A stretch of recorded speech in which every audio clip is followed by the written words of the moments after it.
إنا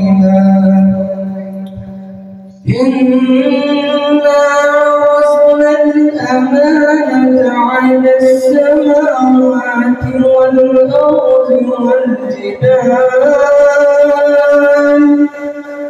فأبين أن يحملنها وأشفقنا منها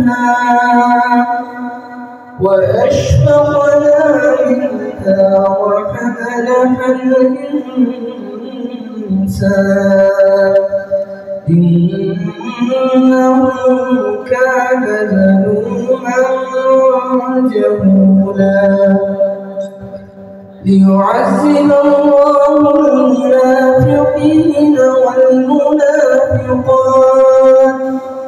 والمشركين والمشركات ويتوب الله على المؤمنين والمؤمنات وكان الله غفورا رحيما.